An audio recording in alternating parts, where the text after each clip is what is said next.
아멘. 구원의 확신이란 제목을 가지고서 하나님 말씀 전하겠습니다. 첫째 아이가 얼마 전 저에게 이런 얘기를 했습니다. 아빠, 믿어지긴 하는데 어떤 때는 믿어지지 않을 때도 있어요.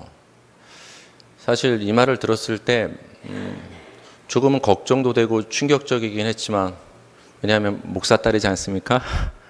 그러면서도 한편으로는 이해도 됐습니다. 의심을 하면 우리는 믿음이 없거나 그 믿음이 약한 사람으로 스스로도 생각을 하고 남을 그렇게 간주하기도 합니다. 구원의 확신이란 말이 한국교회에서 굉장히 유행처럼 많이 사용되던 때가 있었습니다. 지금도 물론 이제 사용되는 단어입니다. 여러분은 지금 죽어도 천국에 갈 자신이 있습니까? 이 질문에 예라고 답한다면 우리는 구원의 확신이 있다고 얘기를 합니다. 구원의 확신이 있으면 믿음이 있는 것이고, 구원의 확신이 없으면 믿음이 없거나 약한 것으로 우리는 생각을 합니다. 그렇다 보니까 구원의 확신이 없는데도 왠지 다른 사람에게 믿음이 없는 사람이라든지 약한 사람으로 비춰주기가 싫어서 마음속으로는 의심되고 믿어지지 않지만 구원의 확신이 있는 것처럼 행동할 때도 있습니다. 혹시 여러분은 그러셨던 적이 있는지 모르겠습니다. 그렇다면 내가 구원받았다는 것을 우리는 무엇을 근거로, 증거가 중요하지 않습니까? 증거가 어떤 증거로 우리는 우리의 구원을 확신할 수가 있겠습니까? 요한일서 4장 13절과 15절 읽겠습니다. 시작. 그의 성령을 우리에게 주심으로 우리가 그 안에 거하고 그가 우리 안에 거하시는 줄을 아느니라. 누구든지 예수를 하나님의 아들이라 시인하면 하나님이 그의 안에 거하시고 그도 하나님 안에 거하느니라. 아멘. 증인으로 성령님께서 여러분 안에 오셔서 증거하는 일을 하시고 뭔가를 보증해 주신다라는 거예요. 뭘 보증해 주시느냐? 하나님께서 여러분을 사랑하시고 구원하셨다는 그 보증으로서 성령님이 오신 거예요. 그러니까 예수님께서 이 땅에 다시 오실 때 심판하시고 자기 신부 아내를 데려가시고 구원하실 때 뭘 보고서 신부를 채택하고 데려가는가? 그 안에 성령님이 있으면 그 성령님이 보증이 되어서 하나님의 자녀구나 신부구나, 하나님께서 그렇게 그 증거를 삼아서 우리를 데려가시는 거예요. 그 보증으로 오신 분이 성령님이신 거예요. 그 우리 안에 보증으로 오신 그 성령님께서 우리 안에서 어떤 일을 지금 계속 하고 계시느냐? 믿어지게 만드는 일을 하고 계세요. 뭘 믿어지게 만드시느냐? 누구든지 예수를 하나님의 아들이라 시인하면, 여러분 굉장히 간단한 말인 것 같지만 아무리 믿고 싶어도 믿어라 아무리 공부를 많이 해도 믿어지지 않는단 말이에요, 솔직히. 근데 저는 믿어지거든요. 목사니까 믿어지고 제가 신학을 전공했으니까 믿어지는 게 아니에요. 목사라도 안 믿어지는 사람이 있고요. 글씨 하나 못 읽는 할머니라도 믿어지시는 분들이 있단 말이에요. 그게 어떻게 된 일이고 그 차이가 어디서 나는 거예요? 그 안에 성령님이 오셨으면 그 성령님이 예수 그리스도를 믿어지게 하고 예수를 나의 구주와 그리스도로 시인하게 만드시는 거예요. 그 일을 하시라고 성령님이 우리 안에 와 계신 거예요. 그러니까 당신이 하나님의 자녀라는, 구원받았다는 그 확신의 증거가 무엇입니까? 라고 우리 스스로에게 질문해 본다면 우리 스스로는 이렇게 답할 수 있는 거예요. 왠지 나는 예수님이 믿어진다. 내가 죄인임이 믿어지고 예수님의 십자가가 아니면 나는 구원받을 수 없다는 거, 그 예수만이 그리스도요 하나님의 아들임이 믿어진다. 그 믿음이 내게 있다면 내가 부족해도 하나님이 구원의 은혜를 주셨구나. 그것을 내 안에서 내적 증거로 우리는 확신할 수가 있다고 얘기를 합니다. 이렇게 예수님을 하나님의 아들과 나의 구주로 시인하고 믿긴 하지만, 그럼에도 불구하고 우리는 과연 내가 구원받았을까? 하나 덧붙여서, 그렇다면 이 내가 하나님께 받은 구원을 끝까지 지켜나갈 수 있을까? 라는 불안과 의심이 들기도 솔직히 합니다. 그렇죠. 믿어지는 것까지 1단계는 됐어요. 근데 2단계가 문제예요. 하나님이 나에게 은혜로 주신 이 구원이 과연 끝까지 유지될 것인가? 내가 중심이 되어 생각을 하면 내가 이 구원을 끝까지 지켜나갈 수 있겠는가? 그렇게 살 수 있는가라는 우리는 질문과 불안과 의심이 때로는 드는 것은 사실이라는 것입니다. 그럼 여러분, 우리는 그 구원의 확신의 질문에 맞췄을 때 이런 의심이 든다면 우리의 구원의 확신은 흔들린다고 볼 수 있는 거예요. 어떨 때는 구원의 확신이 있는 것처럼 보이고 어떨 때는 구원의 확신이 없는 것처럼, 바람에 흔들리는 촛불처럼 우리 마음의 중심과 구원의 확신이 어떨 때는 있는 것 같고 어떨 때는 없는 것 같고 흔들린다는 얘기죠. 내가 구원을 받았는가에 대한 의심과 불안의 이유는, 가장 근본적인 이유는 무엇이냐면은 구원이라는 것을 내가 이뤄내는 것이라고 생각하기 때문에 그래요. 내 행위와 구원을 연결시키기 때문에 우리가 구원을 받은 것 같기도 하고 안 받은 것 같기도 하다는 거예요. 그렇죠? 내가 의로운 삶을 살면 구원받았다는 생각이 들고, 그렇죠? 내가 의롭지 않은 삶을, 죄인의 삶을 살면은 구원받지 않은 것 같다는 생각이 들고, 그렇잖아요. 부모님이 나를 따뜻하게 항상 좋은 말로 이렇게 나를 반겨주면 부모님이 나를 사랑하는 것 같고, 근데 부모님이 나를 좀 세게 훈육하면 부모님이 나를 사랑하지 않는 것 같고, 뭔가 행위와 연결시켜서 우리는 우리의 구원의 확신을 우리가 생각할 때가 많다는 것이죠. 근데 여러분, 성경은 분명히 말합니다. 구원은 전적으로 하나님이 이루시는 일이라고 성경은 우리에게 얘기하고 있어요. 그래서 창세기 1장 1절이 어떻게 시작하죠? 다 같이 한번 해볼까요? 시작. 태초에 하나님이 천지를 창조하시느라. 주어가 중요해요. 누가? 하나님이. 성경은 그렇게 시작해요. 하나님이 천지를 창조하셨다, 이 말은 하나님이 나를 구원하셨다의 다른 말인 거예요. 하나님이 천지를 창조하셨다, 이 말은 하나님이 나를 구원하셨다 같은 말이 되는 거예요. 성경은 이것부터 선포하고 시작하는 거예요. 이거 믿으라는 거예요. 이거 믿으라는 거. 하나님이 저와 여러분을 향한 구원을 계획하셨고, 그 계획하신 하나님의 구원의 계획을 예수님께서 십자가에서 그 계획을 이루셨고, 예수님이 이루신 그 구원의 은혜를 성령님이 여러분 안에다 가져다 주셨고, 성부와 성자와 성령이 계획하시고 이루시고 우리 안에 가져다 주시는 이 모든 구원의 일을 누가 하신 거예요?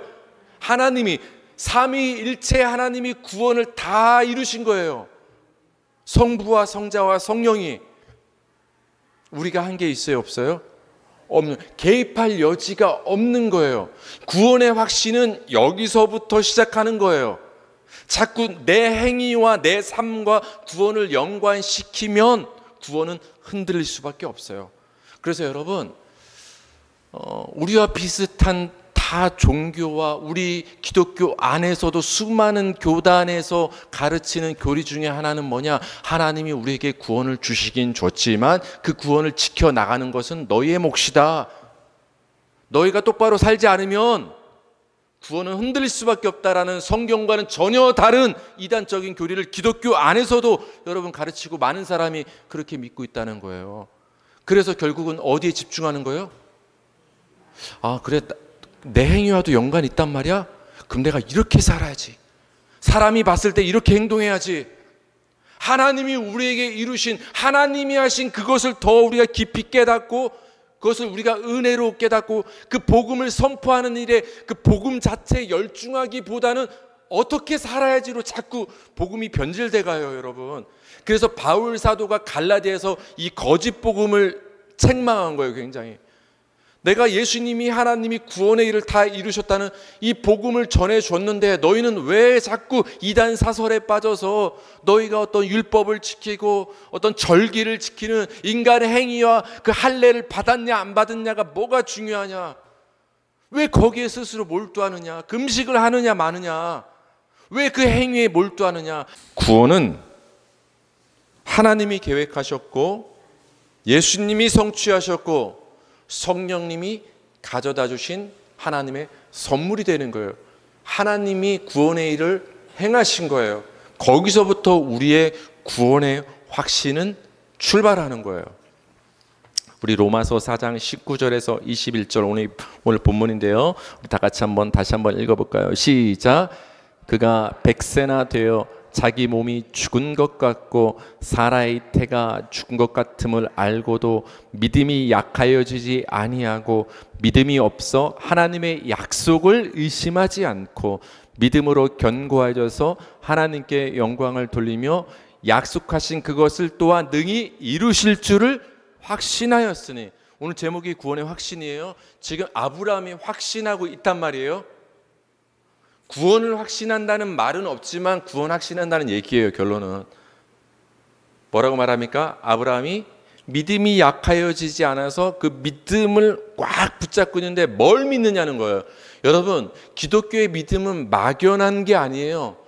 뜬구름 잡는 게 아니에요. 여러분 다 믿잖아요. 뭘 믿는 거예요? 약속을 믿는 거예요. 하나님의 약속을. 약속이 성경책에 담긴 거예요. 계시로 우리에게. 하나님의 약속을 깨닫게 해주시기 위해서 성령이 우리 안에 보증과 증인으로 오신 거예요. 그러니까 약속을 믿는 거예요. 물론 하나님의 약속은 우리가 다 깨달을 수 없고 굉장히 심오하고 이렇게 광활하지만 간단하게 이해하기 쉽게 말하면 하나님의 약속은 구원의 약속이에요. 내가 너를 구원하겠다. 그 구원의 약속을 하나님은 아브라함에게 주신 거예요. 그 아브라함에게 구원의 약속을 주셨다는 것을 아들을 주시겠다는 표현으로 나타내신 거예요. 그래서 우리는 아브라함의 일화를 보고서 하나님이 아브라함에게 아들을 약속하셨다, 이 말은 하나님이 아브라함과 같은 나에게 구원과 생명을 약속을 주셨다는 걸로 이해하면 되는 거예요. 믿음이 없어 20절 하나님의 약속을 의심하지 않고, 그러니까 믿음이 뭡니까? 하나님의 약속을 믿는 게 믿음인 거예요. 근데 거기서 아브라함은 한 발짝 더 나갑니다. 하나님이 나에게 약속도 주셨지만 그 약속을 주신 데서 끝나는 게 아니라 그 약속을 하나님이 능히 이루실 줄을 어떻게 했다? 확신한 거예요. 여러분, 아브라함과 사라가 애 낳을 수 있는 능력이 그 당시 있었어요? 없었어요? 늙었잖아. 100세. 그렇잖아. 늙었잖아요. 그리고 태가 다쳤잖아요. 근데 낳았잖아요. 이삭을. 누구의 능력으로? 내년 이맘때에 네게 아내에게 사라에게 아들이 있으리라 한 약속을 주셨는데 그 약속을 하나님이 이루신 거예요. 그러니까 믿음은 하나님의 약속을 믿는 것이고 플러스 그 약속을 하나님이 이루신다. 그걸 믿는 거예요. 누가 이루신다? 하나님이. 그러니까 여러분, 구원은 하나님의 일이라고 분명히 우리에게 얘기해 주는 거예요. 아브라함의 사건을 통해서. 그래서 아브라함은 자신의 늙은 몸 때문에 확신한 게 아니라 약속을 주신 하나님 때문에 확신하였으니 이렇게 말하는 거예요. 그래서 우리 구원의 확신은 하나님의 이루심으로부터 오는 거예요. 구원은 우리의 행위로 이루는 것이 아니라 하나님이 이루시는 것이라고 제가 지금 1차적으로 말씀을 드렸습니다. 그럼에도 불구하고 우리는 우리의 구원에 대해서 의심하고 불안해할 때가 있다라는 것입니다. 대답은 똑같아요. 왜 그럴까? 여전히 우리 행위를 붙잡고 있기 때문에 그래요. 구원을 내가 시작하고 내가 이루는 일이라고 생각하는 데서 우리 구원의 확신은 흔들리지만 여전히 흔들리는 이유는 동일해요. 여전히 여러분의 행위를 바라보기 때문에, 인간의 행위를 바라보기 때문에 구원의 확신은 흔들리는 거예요. 신앙생활 잘하고 바르게 살 때는 하나님이 이루신 구원을 잘 유지해 나가는 것 같지만 신앙생활이 듬성듬성 되어지고 내가 삶을 제대로 살지 못하면 왠지 구원에서 탈락할 것 같다라는 생각이 들기 시작하는 거예요. 구원을 계획하시고 이루시는 분도 하나님이시지만 그 구원을 끝까지 이루시는 분도 하나님이신 줄 믿으시기 바랍니다. 끝까지 이루시는 분도 하나님이라는 거예요. 우리 빌립보서 1장 6절 읽겠습니다. 너희 안에서 착한 일을 시작하시니까 그리스도 예수의 날까지 이루실 줄을 우리는 확신하노라. 그렇죠. 사람이 솔직히 말하면 확신하는 것만큼 교만하고 미련한 일은 전 없다고 생각을 해요. 그렇잖아요. 우리가 어떻게 확신할 수 있어요? 내일도 모르는데. 근데 바울은 어떻게 하고 있습니까? 확신한다. 뭘 확신하는 거예요? 내가 해낼 줄 확신한다. 자신을 확신하는 게 아니라 너희 안에서, 성도 안에서 착한 일을 시작하신 즉 그 하나님이 우리 안에 시작하신 착한 일을 끝까지 마침내 완성하시고 이뤄내실 줄을 확신한다라는 거예요. 여러분 안에서 하나님이 착한 일을 시작한 줄 믿으시기 바랍니다. 그러면 착한 일이 뭐예요 도대체? 착한 일이, 우리는 착하다 이러면 자꾸 윤리 도덕과 연관을 시키는데 성경에서 말하는 선함과 착함은 하나님과 연결되는 거예요. 하나님이 여러분 안에서 시작하신 착한 일은 구원의 일이에요. 여러분, 구원보다 더 선한 일이 어디 있어요? 우리에게 구원보다 더 좋은 게 어디 있어요? 근데 하나님께서 여러분 안에서 구원의 일을 시작했다라는 거예요. 여러분, 시작이 있으면 뭐가 있어요? 끝이 있잖아요. 마침이 있어야 되잖아요. 완성이 있어야 되잖아요. 근데 하나님이 우리 안에서 구원의 일을 시작하셨는데 시작하고 내팽겨치는 게 아니라 하나님이 주 예수 그리스도의 날까지, 세상 끝날까지, 끝까지 하나님이 마침내 진행하시다가 이루시고 완성해 내신다라는 거예요. 바울은 이걸 확신한다 선포하는 거예요. 이 바울의 확신과 선포가 우리 모든 성도의 확신과 선포가 되기를 축복합니다. 내가 이뤄내는 것을 확신하는 것이 아니라 우리는 언제든지 흔들리고 연약한 자들이지만 이름에도 불구하고 하나님께서 우리를 끝까지 붙들고 가실 것을 확신합니다. 여러분, 이렇게 구원을 이루시는 하나님의 변함 없으심, 처음과 끝이 같음을 뭐라고 말한다고 했죠? 성경에서 신실하다. 누가 신실한 거예요? 하나님만이 신실하신 분이세요.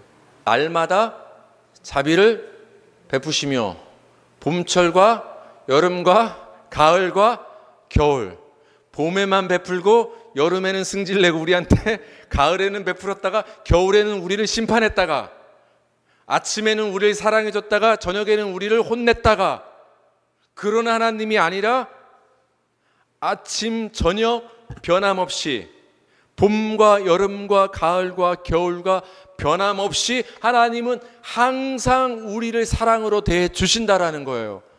그것을 신실하다 이렇게 말하는 거예요. 신실하다. 다른 말로 믿음이라고 하는 거예요. 제가 여러분, 믿음에 대한 패러다임을 여러분 바꿔야 복음을 이해할 수 있거든요. 믿음을 여러분의 행위와 연결시키면 우리는 실패해요. 왜? 내가 뭘 하면 믿음이 있는 것 같고 안 하면 믿음이 또 흔들리거든요. 그렇지 않나요, 여러분? 솔직히 하나님의 신실하심을 믿음이라고 하는 거예요. 그러면 여러분 질문할게요. 여러분은 믿음이 있습니까?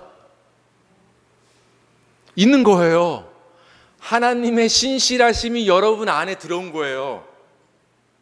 빌립보서 1장 6절 뭐라고 했어요? 여러분 안에서 착한 일, 구원의 일을 시작하신 하나님이 끝까지 이루신다. 신실하심이잖아요. 그러니까 여러분 안에서 구원을 이루시는 하나님의 신실하심이 여러분 한 분 한 분 안에서 역사하고 있는 거예요. 뭐가 여러분 안에서 역사하고 있다고요? 하나님의 신실하신 능력이 여러분 안에서 끝까지 역사하고 지금도 역사하고 있는 거예요. 그러니까 내 안에는 하나님의 신실하심이 들어있는 거예요. 내 안에서. 그걸 뭐라고 말하냐? 내 안에 믿음이 있다라고 얘기하는 거예요. 그렇게 될 줄 믿습니다. 이게 믿음이 내 안에 있는 게 아니라 그건 흔들리거든요. 솔직히 아이의 고백처럼 내가 어떻든 간에 나를 선택하신, 나에게 은혜를 베풀어 주신 그 하나님의 아침과 저녁이 변함없는 그 신실하심이 내 안에서 여전히 역사하고 있는 것을 믿음이 있다라고 얘기하는 거예요. 다시 질문할게요. 여러분 안에는 믿음이 있습니까? 아멘. 우리 안에는 믿음이 있는 거예요. 왜? 여러분 안에는 신실하신 하나님의 능력이 지금도 역사하고 있기 때문에 그래요. 주님 오실 그날까지. 이처럼 우리가 받은 구원을 확신할 수 있는 이유는 우리 안에서 구원을 시작하신 하나님이 그 구원의 일을 끝까지 신실하게 이뤄내시기 때문에 그렇습니다. 내 행위를 근거로 우리가 구원을 확신하는 것이 아니라 하나님의 신실하심을 근거로 우리는 내 구원을 확신할 수가 있는 것입니다. 그래서 여러분, 66권 성경의 마지막 책이 뭐죠? 요한계시록이죠. 요한계시록의 마지막 장이 몇 장이죠? 22장. 성경의 끝이 요한계시록인데 요한계시록의 끝장에서 이런 얘기를 하고 있어요. 제가 왜 이런 얘기를 할까요? 이게 성경의 핵심이란 얘기예요. 여러분 연결시켜 봅시다. 성경을 시작할 때 어떻게 시작했죠? 태초에 하나님이 천지를 창조하시니라. 하나님이 창조의 일을 시작하셨는데 지금 예수님이 마침으로 결론을 내요. 그러니까 성경은 하나님이 시작해서 하나님이신 예수님이 마치는 이야기, 하나님의 일하심이 적힌 책이 성경이에요. 내가 일할 수 없는 것을 내 대신 하나님이 일해줘서 감사합니다. 그게 복음이에요. 그게 복음이라니까요. 여러분이 할 수 있으면 그게 뭐가 복음이에요. 내가 할 수 없는데 하나님이 해줬으니까 그게 은혜고 복음이 되는 거예요. 예수님이 성경의 마지막 결론을 뭐라고 결론을 내시느냐? 우리 다 같이 읽어봅시다. 시작. 나는 알파와 오메가요, 처음과 마지막이요, 시작과 마침이라. 이거 너무 멋있는 말이에요. 이거 세 세트가 있거든요. 세트가 3개 있어요. 근데 같은 말이에요. 알파 오메가는 처음과 마지막과 같은 말이고, 이 말은 시작과 마침이랑 같은 말이라는 거예요. 같은 말을 지금 몇 번 반복하고 있어요? 3번. 2번도 강조하는 건데 3번이나 같은 말을 한다는 거 진짜라는 얘기예요. 중요하다는 얘기를 하고 있는 거예요. 처음과 마지막, 시작과 마침 우리가 다 안단 말이에요. 알파와 오메가가 뭐죠? 고대 그리스어의 첫 번째 글자가 알파예요. 이렇게 생긴. 끝 글자는 뭐냐? 이렇게 태양 떠오르는 것처럼 생긴 오메가예요. 우리 시계 오메가 있잖아요. 우리 올림픽 보면 시간 기록 볼 때 이렇게 태양 떠오른 것처럼 생긴 시계 표시 있잖아요. 오메가. 알파는 첫 글자고 오메가는 끝 글자예요. 나는 알파와 오메가다. 이 말은 뭐예요? 나는 첫 글자고 끝 글자다. 다시 말하면 나는 처음과 마지막이요, 시작과 마침이라. 예수님이 스스로 선포하는 거예요. 여러분, 천지를 창조함으로 역사를 시작하신 분이 누구라고 했죠? 하나님이. 근데 예수님이 지금 역사의 끝자락에 뭐라고 말하는 거예요? 내가 시작과 마침이다. 예수님이 자신을 가리켜 누구라고 선포하는 거예요? 내가 하나님이다 말씀하시는 거예요. 내가 시작했고 내가 마친다. 내가 처음이고 내가 마지막이다. 내가 우주를 창조했고 이 우주의 마지막 심판은 나다. 역사를 시작한 것도 나고 역사를 마무리하는 것도 나다라고 예수님이 역사의 주관자임을 선포하는 거예요. 이걸 좀 좁혀서 말을 하면 구원의 역사를 시작한 것도 나고 마치는 것도 나다라고 얘기하는 거예요. 예수님께서 검은 머리가 팥불이 되도록, 즉 하얘질 때까지, 늙어 죽을 때까지 사랑하겠다고 맹세한 사람의 약속은 시간이 갈수록 희미해지고 때로는 쉽게 깨어지는 것이 인간의 관계이고 마음임을 우리는 안타까운 현실을 보게 됩니다. 인심조석변, 산색 고금동. 안중근 의사가 감옥에서 쓴 서예 글귀라고 합니다. 인심조석변. 사람의 마음은 아침과 저녁 다르고 변한다. 그러나 산세, 이 자연은 옛고 지금 변함이 없다. 여러분, 제가 유튜브를 통해서 즐겨보고 재밌어하는 영상이 뭐냐, 70년대 서울 영상, 뭐 이렇게 80년대 서울 영상, 그 다음에 이제 일제 감정기 시대 때 서울 영상, 조선시대 이런 게 막 사진을 복원한 게 있거든요. 그럼 전 너무 재밌어요. 그때 서울 영상을 볼 때 서울시청 쪽에서 이렇게 쫙 서울 전경을 찍었는데 저 뒤에 산 등선이 쫙 보이거든요. 이거 어디서 많이 본 산인데 보면 북한산 줄기거든요. 100년 전. 근데 제가 여기서 맨날 북한산 보잖아요. 제가 알고 있는 북한산 그 등선과 그 100년 전과 같을까요, 틀릴까요? 물론 조금 패이고 이런 건 있겠지만 똑같더라니까요, 여러분. 그거 보면 너무 신기해요. 정말 안중근 의사의 글귀처럼 산색, 고금동 맞더라고요. 그 앞에 말했던 인심조석변은 나를 보니 알 수 있는 것이고요. 정말 그 말이 뭐 신앙과 상관없는 말이겠지만 우리 인간과 어떤 그것을 말해주는 진리라는 생각이 들었습니다. 여러분, 사람은 변합니다. 사람은 변해요. 이렇게 변하는 사람인 나에게 구원이 달려있다면 그 구원도 변하는 거예요. 내가 변하는데 내가 이뤄내야 될 구원이 변할 수밖에 없는 거예요. 그래서 흔들리는 거예요. 그러나 여러분, 하나님은 변함이 없으신 분임을 믿으시기 바랍니다. 그래서 야고보서는 하나님은 변함이 없으시고 회전하는 그림자도 없으신 분이라고 우리에게 말씀을 해주는 거예요. 하나님이 변함없고 신실하신 분이시기 때문에 그분이 나에게 주신 구원의 약속도 변함이 없는 것이고 그 구원을 끝까지 신실하게 이뤄내시는 거예요. 믿음은 구원의 약속을 이루시는 하나님의 그 신실하심을 믿는 것이 믿음입니다. 여러분, 하나님이 여러분에게 주신 구원을 확신하시기 바랍니다. 우리가 구원을 확신한다라는 것은 하나님을 믿는다는 말이 되는 것입니다.